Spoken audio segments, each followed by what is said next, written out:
现在也是，就是你知道，哇。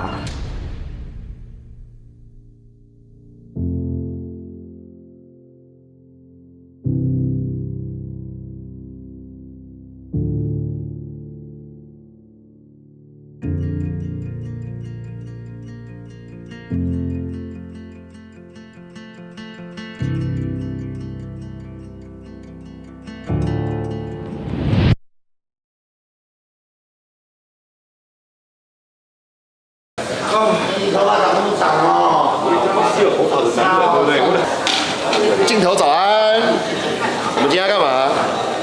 久违的放风，我们今天要带 Hero 去体验人生百态。这什么？我是冠军，我永远不放弃。量子纠缠，然后做什么就做什么。对，现在是这样子。量子纠缠，冠军做什么我做什么。今天有请热狗王。对。今天在我练，我的超轻松的。好，那个来吧，我们就去 ，Let's go。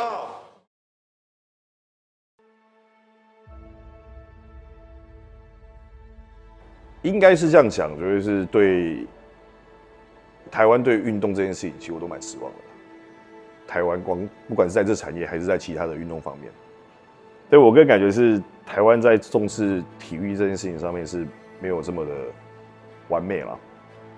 因为你像好，即便不要说我们好了，可能像一些比较大众的运动，比如说篮球或棒球这种东西，他们可能没有多赞助，更不用说我们赞助更是少，因为没有企业嘛，对，所以赞助会比较少一点啦。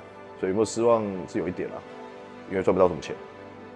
其实环境一直都是这样子啊，你就是要往前去走啊，你要让自己更往前跨，你要变成是更顶尖的选手，或是学习更多的东西嘛。现在就是分两派嘛，一个是越顶尖的选手，一个是学的越多，可能上个越多的可能研习或者说一些证照的一个教练啊。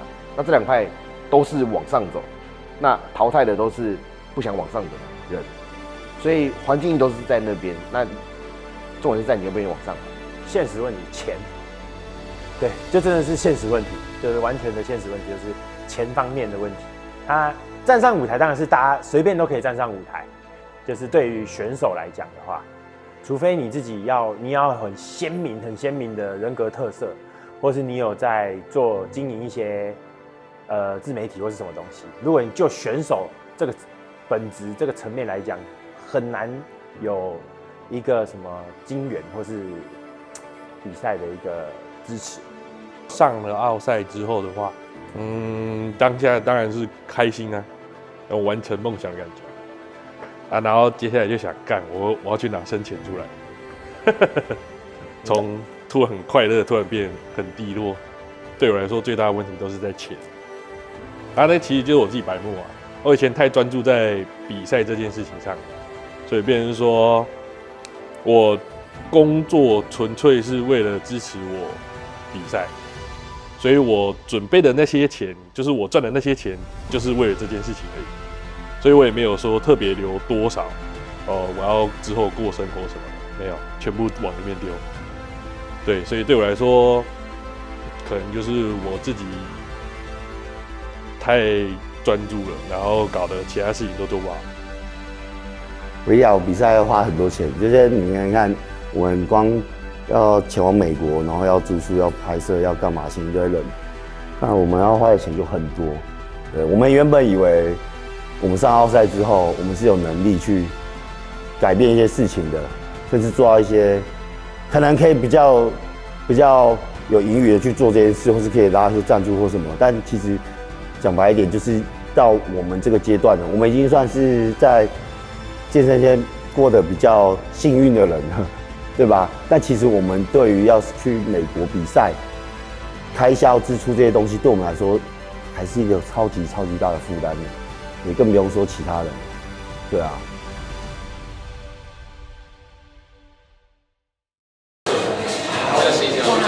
一球一球的，你是不是长瘤啊？有点在切掉的哇。这什么啊？辅助啊，送辅助，你说这个哦，对啊，这个是你可以用 APP，它会计数嘛，记时间、记次数，还有记你的行程。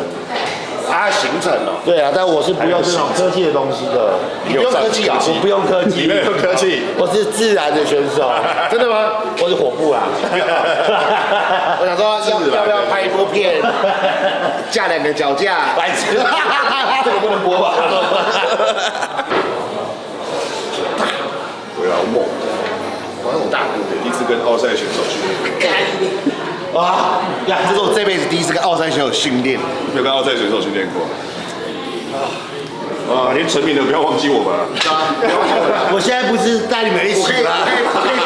我可以帮你推人，你没有关系的。我们要做的是一起去推动这个产业，而不是自己赚钱。我们要一起上奥赛，我们要一起上奥赛。那要去，他212嘛，我比不掉了。你，我健体啊，我健体。那还是各自去212，还是你先让你发展？我各自发展，各自发展。你要做几下？我觉得健美选手其实很吃天赋啦，包含了自媒体的经营，包含了体态上的天赋嘛。那你如果说你的体态天赋没那么好的话，你要尝试转型啊，对吧？你如果不尝试转型的话，其实就是一直要上不上，要下不下，你也收不到学生，你可能也没有办法拿到更好的名次，然后拿到更好的赞助。所以我觉得对我来说，环境一直都是长这样子。我觉得没有变好或变糟，其实来来去去不少人，有新的人进来，那当然有旧的人出去。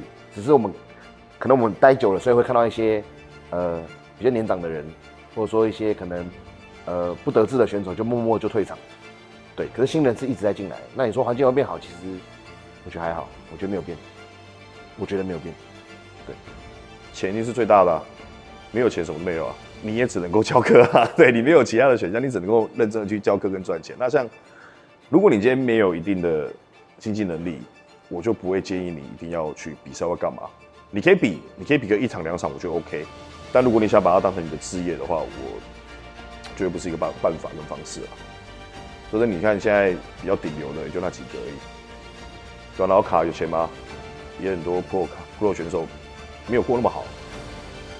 我是选手，我当然会想要人家支持我，但有时候又会同理说啊，人家厂商一定会看说，那你有没有价值？你有没有利用价值？或是大部分都是利益关系，所以才会选择支持你，大部分会这样。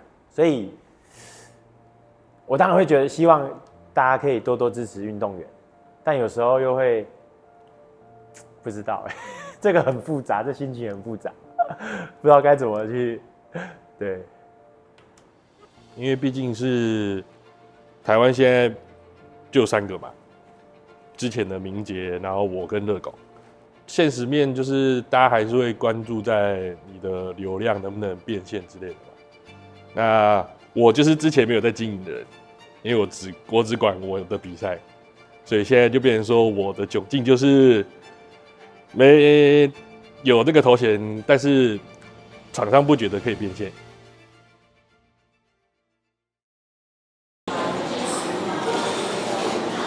好结实的胸膛，有力啦！你吃饭啦？我没有用力的。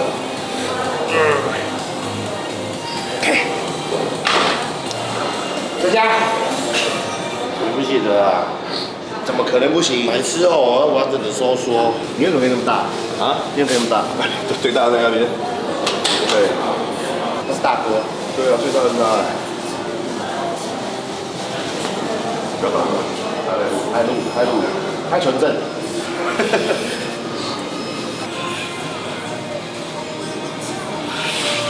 哇！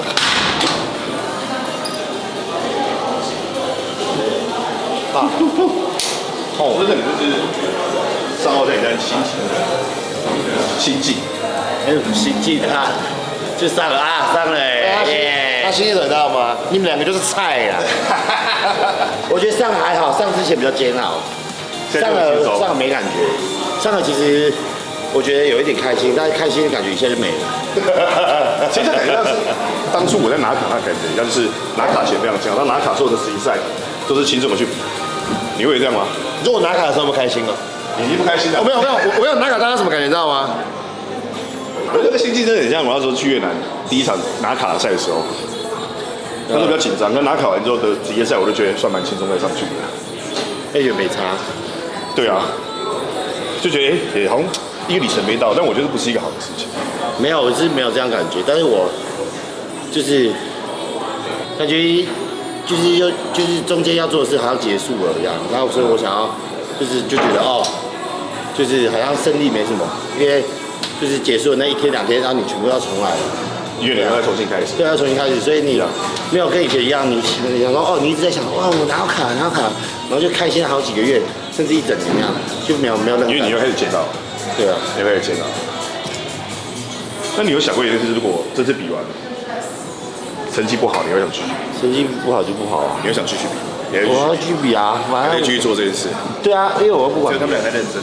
对不对？我是为了他有素材可以录，我才假装主持人在访谈。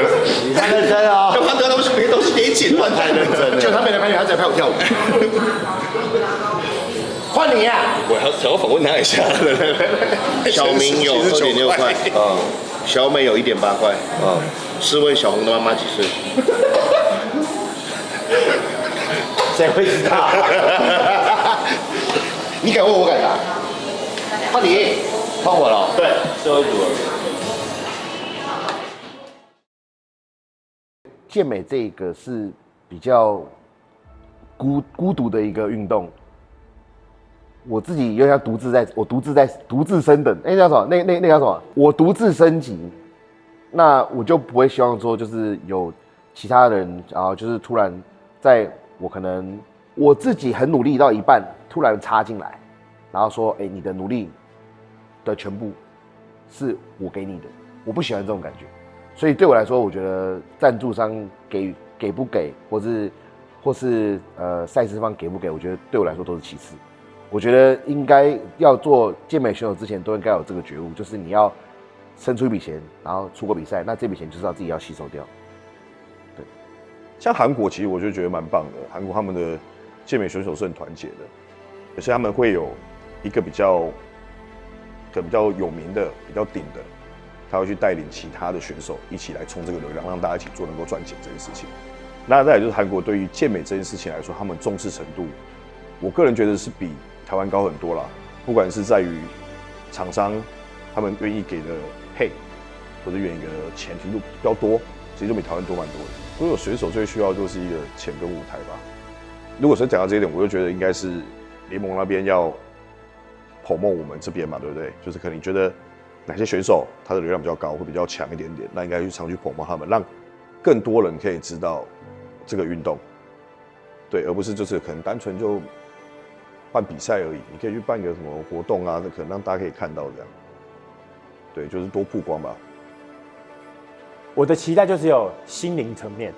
我觉得对选手来讲，有时候我当然会希望他钱给的多，或是有给钱，但有时候就只是那个叫什么？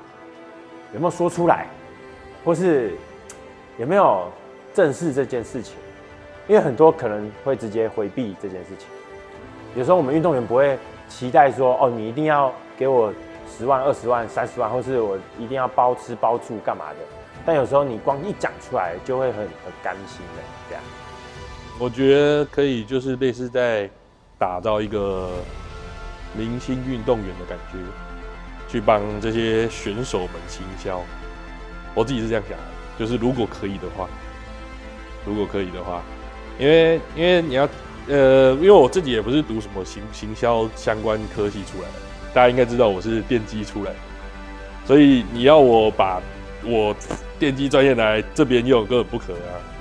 对，那所以对我来说，行销是一个未知的领域，对我自己来说，对，所以。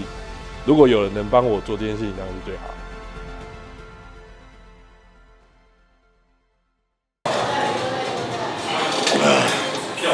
那我觉得德瑞克跟赵磊，照理说像德瑞克，那个洗超像。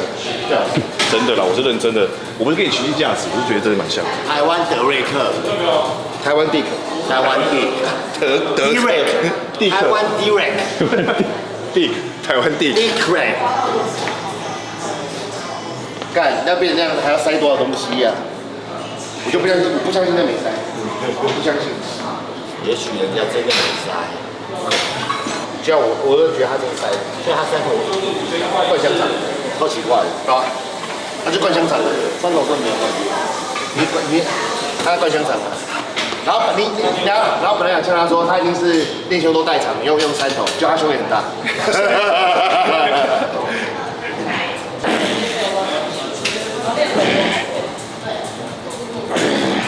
快3月了，对啊，超快的，跟7个月，真的。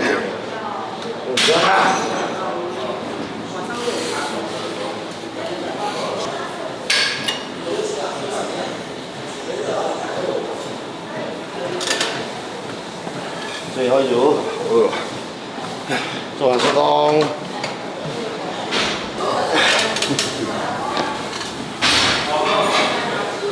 你看这些人哦都不收养。结束了。健身房里必须收东西，不要收，你是第7名哎。还是要收东西吧？他的意思是叫我啦，他叫我啦。我已经收4个。我大概是听懂了啦，我大概是听懂了，大概听懂，大概听懂了是吧？然后听到那个数字，你是D啊，我就知道，我一走过来，我一走过来，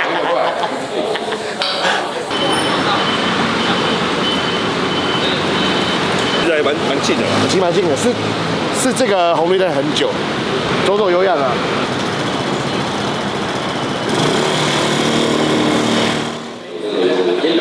还是牵你身上。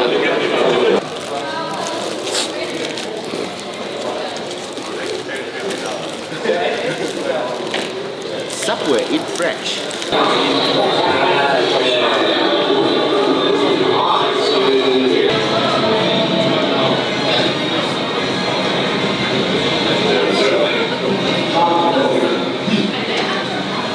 比比赛还紧张。我觉得他放我的影片有种感动的感觉，就是被认可的感觉。这部的是整个影片里面，我整个长片里面最好看的就是你的。我点上去，哎，台大健美教授请确定。要来哎呀，竟然还有红包！人生合照，但是要把它抽出来拍，这样子比较好爆炸。哦，真的哦。对。那你为什么不给多一点？对。人家还是学生。不是啊，他要报账哎。很穷哎。报账不是他自己的钱。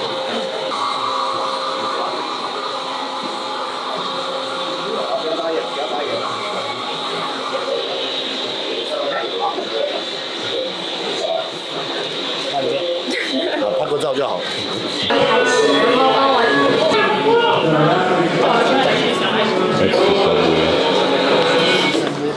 那我们的活动就会一路从6点20到8点20，在8点20。不好意思，就你最后。正大帮我做那个左边那3个。我们的赵磊也进场了。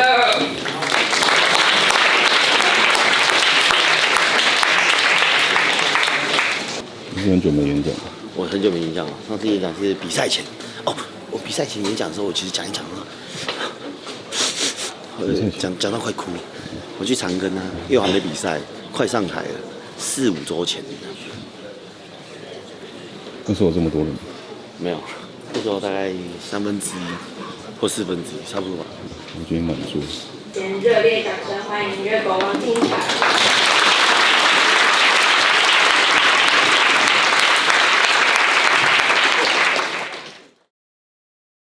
就比较像我刚刚所说的吧，对啊，我觉得，很多的选手就是没有办法把一些很基础的东西去做好，那疯狂的就是我们追逐说想要去追逐那个卡嘛，然后导致很多东西没有做好。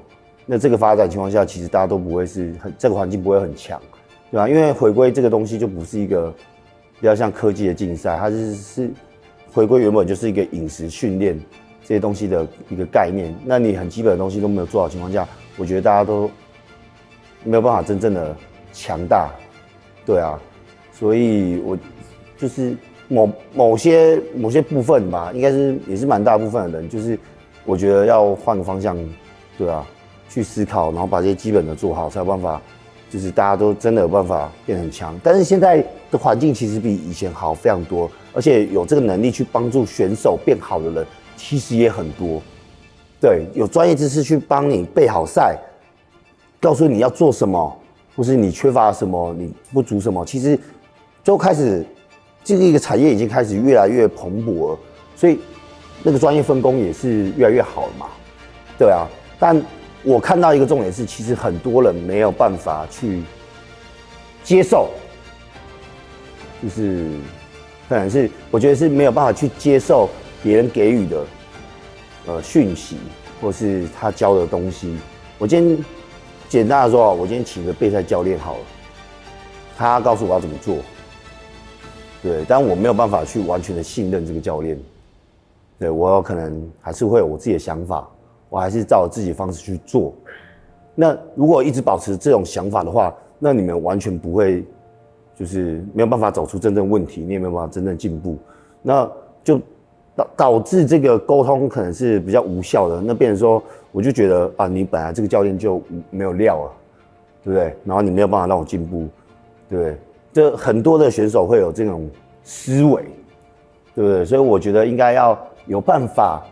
我觉得大家都会说我会去学习新的东西，对，你会去学，但你学了，你到底能不能真心的、真切的去接受这个，然后去转化，你去虚心的去转化，去改变自己，我觉得这是最难的，因为基本上学了，然后就觉得，干，跟我原本的想法很不一样，然后你就排斥它，所以你还是在原本的状态。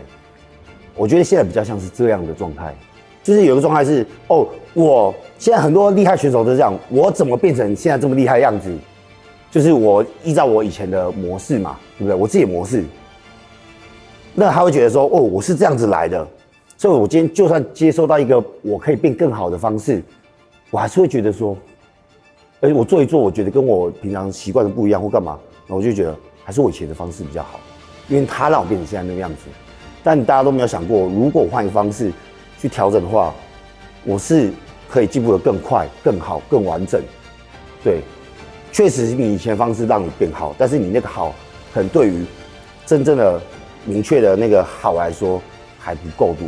但你就会觉得，哦，我那个是真的很厉害，所以我用这样才变这样。我会那个自己的那个意识在，主观意识很强烈。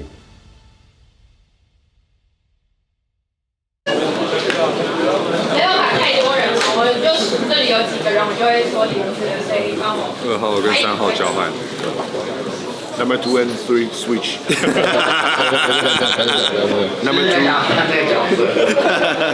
Number 2 and number 1 switch. Get out of the way.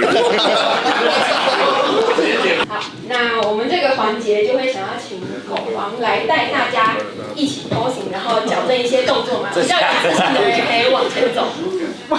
然后脱衣服也可以往前走，站在地毯。大家好，我是在哪里都可以摔倒。刚好我有裁判证啊，所以正面双手弓2头肌。选手。其实这个动作就是把胸椎往上延伸，然后就是对往上延伸，然后你觉得头顶有一条线把你往上拉，对不对？然后膝保其实在胸腔上，对，然后把二头肌收紧就好了，对，展出你二头肌这样就好了。对，那如果你想要让你的就是腰看比较细，你可以把髋往后稍微推一点点，肩膀放下来一点，不要耸肩，不要耸肩，补上去一点，停下。OK，nice。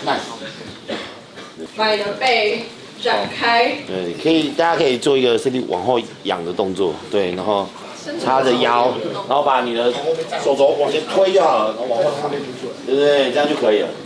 然后一样，这个动作一样，要把胸椎挺出来。你要插高一点，因为你阔比较短，所以你要插高一点。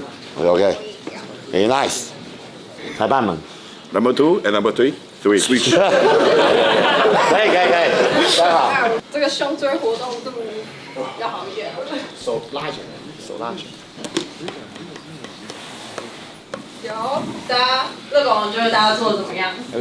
我觉得做不错，没有那个细条太，每个人会有点障碍。这个洞跟这个洞，你要选一个把它闭。因为大家在做这个动作的时候，可能会喜欢这样子，你要把一个洞。但这样子的情况下，你就让侧面去给大家看，然后你就会看起来很小，所以你可以做这个动作，你让身体跟你的手是呈现这个状态，对对，有点横，然后贴着的，然后胸挺的，然后把身体整个扭转过来，然后你不要倒，身体要正的，对，你尽量让你的夹子窝下面这个2块是大家看不到的，你要贴住，你看这样子就看不到，所以我只要转体就好了。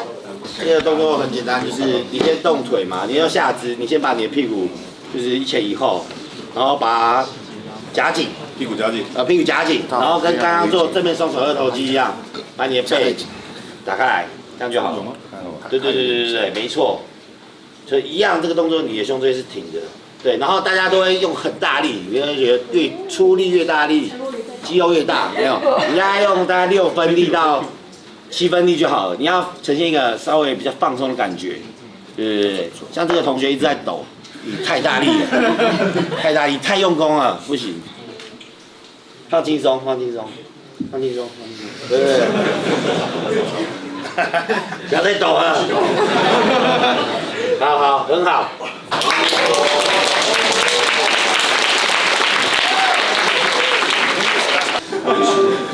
好，各位选手们，我们要开始喽。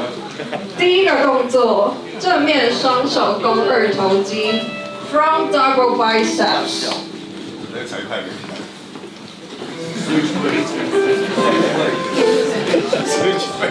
大家可以趁下一会儿拍照哦。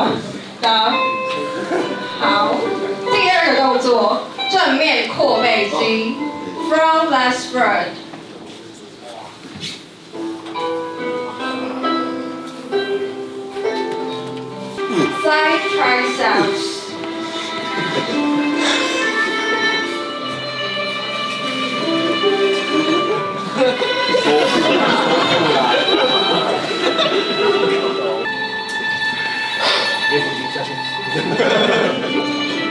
前腹肌。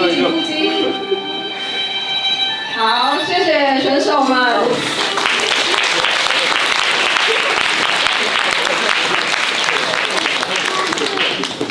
蛮好玩的，第一次当裁判的感觉。好。这总共几个？不止啊。台大健美社。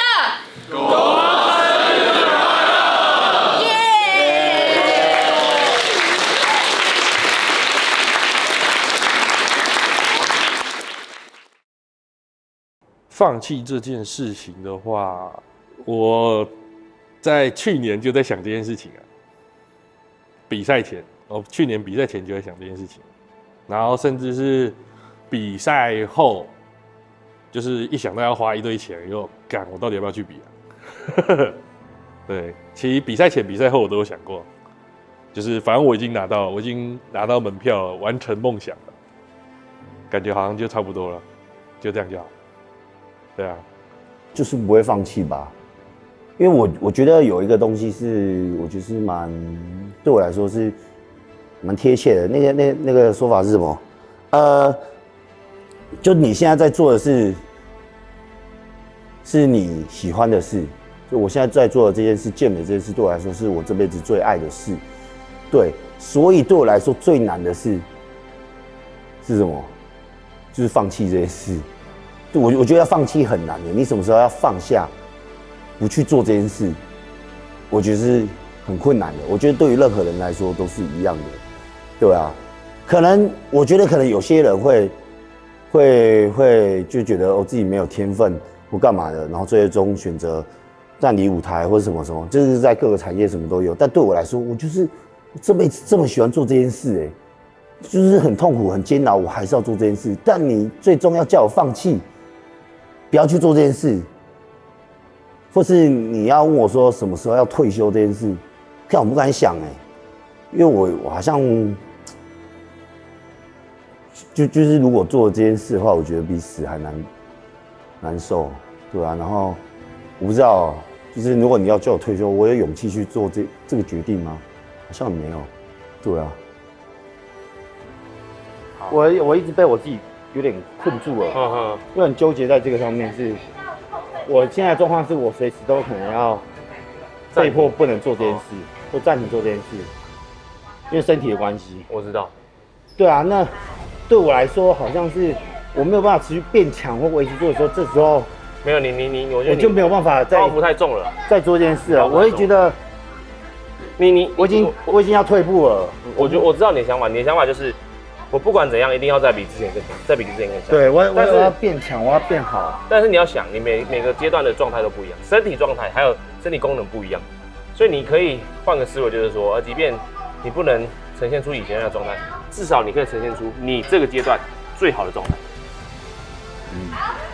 因为你不能比，然后你完全不练，那你就会变得更糟对吧？不会不练啊，但你好像觉得没有办法跟人家竞技了。跟人家竞技没有啊，看你要跟谁竞技啊。对啊，因为你的每个人的状况本来就不一样。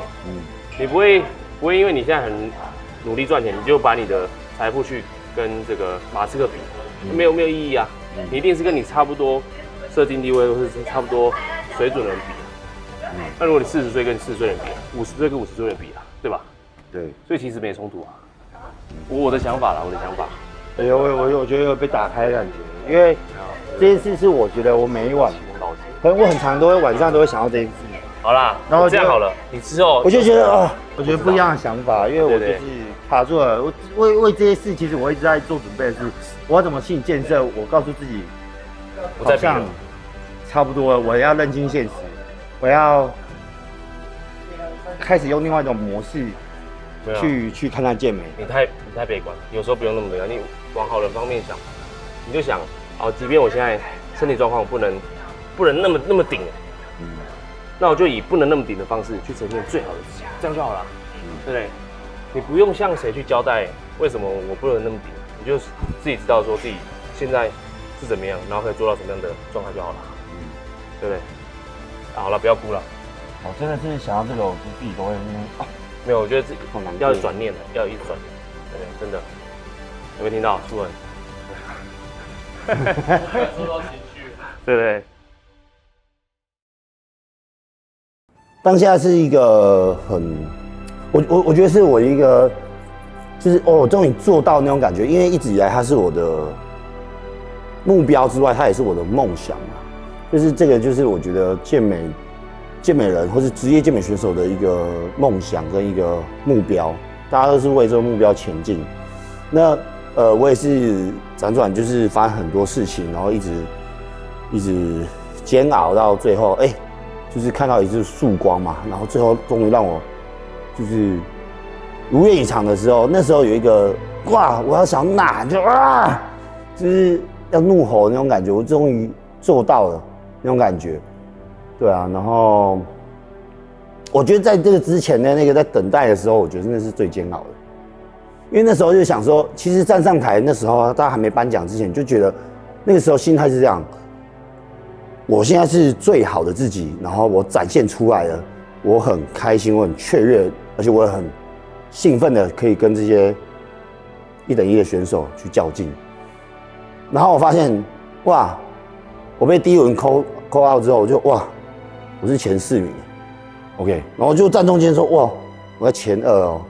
然后在等待的时候，你就发现不对劲，干，那个声音超大声的，热狗王。那时候心里有个念头是，如果我第2怎么办？我就觉得，你还要怎么交代啊？我就觉得那个失落感，如果真的是第2名的话，我觉得我会突然没有办法反应过来。我觉得，因为我的想法是设定在，我上台就好了，我上了台，这个对我来说就是圆满，是因为原本上台对我来说是不可能的事嘛。但我上了台，而且是最屌的，有史以来最强的自己。就我现在竟然要上奥赛了吗？如果没上我要怎么面对？我突然不知道什么心情转换，所以那时候莫名其妙那个几十秒，好像1个小时那么久这样，挫赛，我那时候才反应过来，挫赛。然后他就说号码比较少的那个时候，我就哇操！所以我那时候其实要呐喊的那个感觉是，干，幸好我没有创赛，对，我可以好好交代这些就是粉丝的回应，因为那个时候是大家我跟你讲，我这辈子没有，其实就蛮感动，我这辈子没有被这么多的粉丝欢呼过，你知道吗？那种感觉很热血。你看我以前都会喜欢看棒球，所以我在那个棒球场内，我看到很多就是人一起为这个球队或者一起为这个选手加油的时候，那个能量好巨大，我想感受。那我第一次，其实那时候我觉得好感动，好想流眼泪。那时候就觉得，哇，是为了我哎，对啊，那所以才会有那份，看我要怎么交代那种感觉，对啊，对，因为我觉得那时候当天我一直在一个，就跟我拿卡的时候一样，我拿卡的当下，我回到饭店之后，我记得我坐在那个窗边，我的伙伴们都已经睡死了。我的那个桌上有两盒乔村炸鸡，我边吃边想，啊，我拿到卡了，我真的拿到卡，好像台湾人都还没有拿到，我拿到卡了，然后我就这样一直吃那乔村炸鸡，吃到早上6点，我怎么还没睡着？那是我第一次这样子，然后第二次我上奥赛之后，我那天就是一直在，我那天吃完东西之后回饭店之后，我就一直在滑手机，哇，我就刷一些留言啊，干嘛的。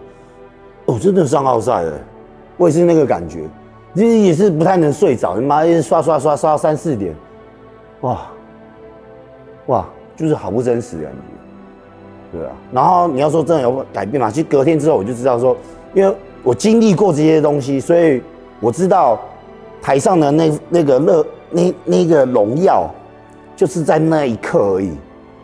下来之后，你要把那个荣耀放掉，你要重新做回你原本的自己，对啊，因为那个其实不是什么东西，那不代表什么，因为你还是要继续往前进嘛，对啊，你还是要继续做你平常该做的事嘛，你不会因为达到了之后，然后你就什么都不用做，然后就爽一辈子，你好像没有，对，所以我那时候知道是，其实比完赛之后，我就就是今天过了之后，我就又不是冠军了。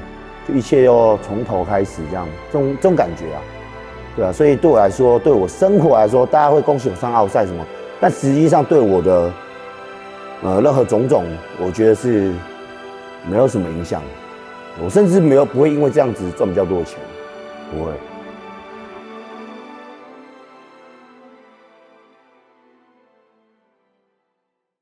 担心啊，不会啊，我觉得蛮快乐的啊。我这次算快乐啊，就是先抛开现实面不管的话，因为我自己本身体重也都接近上限了嘛，所以我也没什么好想说我要再增重还是怎么样，就是把一些弱点修一修，然后把状态收到最干，不要再像台湾那一场一样吐锤就好了。期待吗？期待啊，那是梦想之一耶，完成它，后面再说。目前最担心的其实也没什么最担心的，我就是，比较不一样是我这次没有这么的压抑自己嘛，因为我没有那份我到底能不能上台的那份担忧了，就我知道我现在明确知道我身体现在是 OK 的，然后我是可以上台比赛的，那我就照着我的进度跟教练安排，我好好去执行，然后想要去挑战、享受，去看看这个舞台。我以前都会有很多想法，就是我会预先就是想很多情境干嘛的，对啊，然后预设很多立场什么的。但我觉得这次就是我格外的平静，我没有什么激动，你知道吗？也没有什么太多的情绪，我就觉得我就在做一件既定的事项，这样子，我就努力去做好。然后就上台，然后看到结果，不知道。当然，比赛越近的感受有点可能就会不一样了。但以现在来说，这个倒数8周、9周、8周的话，现在是这个心态。对啊，然后我觉得可能时间越靠近，还是会紧张啊，对吧？但是我以现在来说，我好像觉得自己是还蛮轻松的，没有太多压力，对啊，因为我已经想了，我这是比赛就是为我自己嘛，我好像不用太去为别人负责什么，对啊，就努力就好了，努力就好，对。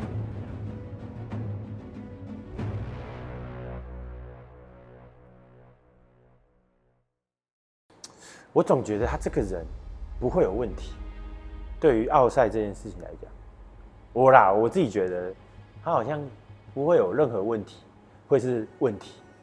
就即使有问题，他也会觉得那不是问题，因为现在这就是他对这件事情也会很执着，或是我们都太喜欢这件事了。就像你刚刚问我，可能现实面临到什么问题的时候，我其实会觉得好像都不是问题，对我们来说都不会是问题。我就觉得以他这个人，这个有点比较很投入这件事情的话，我总觉得他不会面临到任何问题。我比较担心他这个身体健康的事情，因为他那个身体不是很稳定嘛，然后要训练两边，然后像生命斗士一样，希望他可以完成他梦想之余，身体又健康。说他辛苦吗？我觉得他还好没有，一定是很辛苦啊。但感觉他也是那个游刃有余啦。看他一直在学习的精神，我比较佩服。就是他已经是台湾的那个 top， 然后又一直去学习，然后每天在训练的时候又更有热忱，然后好像是一个新手一样，然后踏进健身房，然后每天在提醒自己说他的动作怎样，然后怎样训练会有更有品质。我觉得这个精神是很好，而且不像一个老鸟一样，我觉得很感动啊。当下看到我直接就是眼泪都飙出来了，然后心里这样给他呐喊，因为他对这个上奥赛这件事情是非常渴望的，然后从他眼神很坚定的那种告诉全世界说他很喜欢健美这项运动，他那个热爱感染到每个人。热狗，加油！其实他拿卡很久了嘛，那他在之前的话，最好的成绩是在泰国那一场比赛，在那之后，其实他一直想比，然后也想要拿到好名次，可是他那个时候的体态其实又一直卡关，所以他这一次其实他花了很多的精力，等于说他也算是第一次愿意去应该说花时间，然后花很多的精力去调整他的训练啊，或者他的作息，所以其实我觉得他这一次改变很大。然后最大的感触就是他站在台湾算数一数二的位置，但是他愿意去学习，甚至他是他以前的学生去做学习，我觉得这点是让我最刮目相看的。因为包含了我可能到现在，可能你说我要跟以前的学生学习，我觉得可能还拉不下脸，所以他这点真的是蛮厉害的，蛮让我佩服的。我比较担心他可能会不知道有没有得失心这件事情。他觉得他已经上了奥赛，那全台湾人都在看他嘛，就希望他要有一个好成绩。他可能会给自己很大的压力，就觉得我上了之后，我是不是应该要拿到很好名次，我才会对得起大家。我担心这一点，那但他身体，我也是会有一点担心成分啊，所以必须跟他讲说，就是不要有给自己太多的压力。我觉得就是做好你该做的事就好了，不用去管其他人的声音。对，因为我们其实大家都会听他，不管你比有多烂，你就算他妈最会抠，干我还觉得你是最屌的。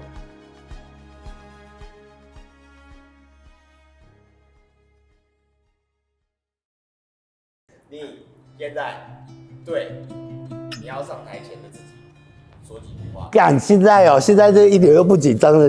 我想，你对那时候对未来的自己愿意说个几句话吗？我想一下未来自己，看，我觉得对未来自己还没什么话要讲。那时候应该很紧张，对吧？未来自己哦，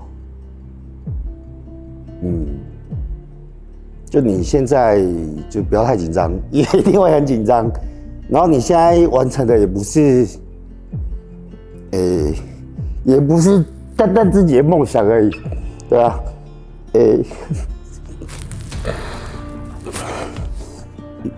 现在也是就是要，哇，就你也是在帮你的兄弟去完成这件他没有办法做到的事，对吧？你们答应过他，对，一定会做到，所以现在做给他看，